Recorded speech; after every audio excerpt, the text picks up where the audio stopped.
September 14, 2021. Ama Mirna! Woo! Congrats po kay Ama Mirna.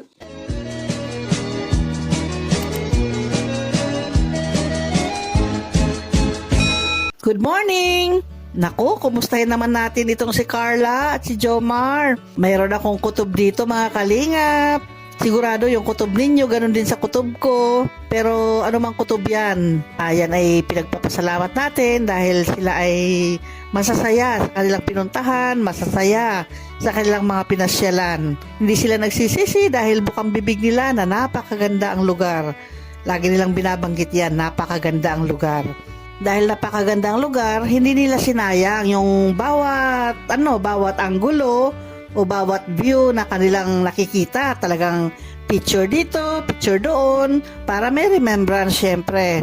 Yung kutob na sinasabi ko kanina ay parang ano lang naman, yung sa aking obserbasyon, sa aking opinion ito ha, na aking nakikita at aking nararamdaman na parang sila na nga talaga.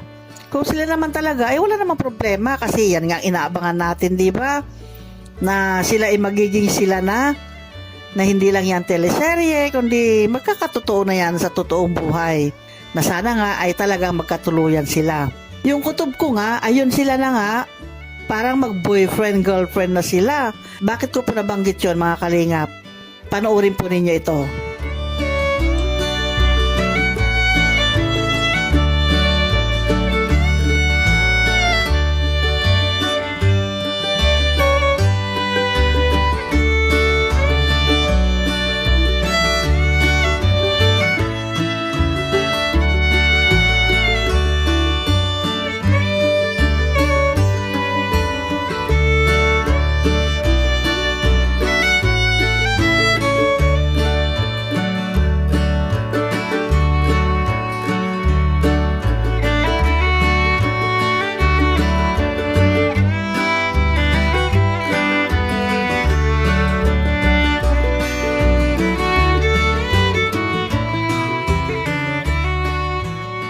O, di ba? Dati kasi naobserbahan natin o naobserbahan ko na hanggang alaalalay lang ang ginagawa ni Jomar sa kanya. Inaalalayan ang kamay pag naglalakad sila.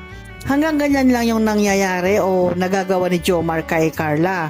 Dahil si Carla ay tahimik din yan at mahiyain din yan. Pag hahawakan ng isang lalaki yan, siyempre papalagyan. Kaya noon, ang obserbasyon ko ay ito na nga, naaalalayan lang siya, nahawakan sa kamay, pag naglalakad, ganon, hanggang doon lang. Pero ngayon, itong nakita natin, napanood natin dito sa pagpunta nila, doon sa Palawan, na talagang si Carla ay kumakapit, humahawak na ng gusto kay Jomar. Kasi kung hindi pa kayo, hindi gagawin ni Carla yung sasakay siya sa leeg ni dito sa may ulo ni Jomar. Hindi basta-basta gagawin ni Carla yon. Mahiya yan, syempre dalaga yan eh. At hindi pa niya boyfriend si Jomar. Kung talagang hindi pa niya boyfriend, hindi yan sasakay kay Jomar. Pero dito, kitang-kita. Kaya nga napabulong na lang yung ibang kalingap doon na narinig natin dito sa video, di ba, na sila na yata, ganon. May nakapag-komento rin ng ganon. Kasi isipin talaga natin na maaaring sila na nga yung ganyang action, yung ganyang mga kilos nilang dalawa na meron ng intimate na paghahawakan, ganon, hanggang sa punto na sumakay na nga si Carla dito sa may leeg ni Jomar. At hindi lang yon, yung itinaas niya si Carla. At talagang enjoy na enjoy naman talaga sila yung ginawa nilang yon. At lahat naman talaga ay nag-enjoy, pati yung mga kalingap na nandun kasama, nanonood sa kanila, nag-enjoy din sila. At lalong nag-enjoy din siguro yung mga supporters ng Jomcar. Sigurado ko yan, tuwan-tuwa yung mga yan. At isa na rin ako dyan na natutuwa. Kung sila man halimbawa, ay walang masama dahil si Carla ay nasa tamang edad na, at may basbas naman yan sa mga magulang. Dahil yung mga magulang ni Carla ay botong-boto kay Jomar, at si Jomar naman mahal na mahal niya si Carla. Kaya si Carla ay hindi niya maiwasan na hindi rin ma-inlove kay Jomar dahil yung pinapakita rin ni Jomar sa kanya na kabaitan at pag-care sa kanya. Kaya yun lang mga kalingap, obserbasyon ko lang yan ha. Kung halimbawa nagkamali ako, ay sorry po, pero para sa akin, yan lang po ang aking komento doon sa nangyari at nakita ko doon sa swimming nila. Okay, hanggang dito na lang at salamat muli sa inyong panonood. Hanggang sa muli, bye-bye!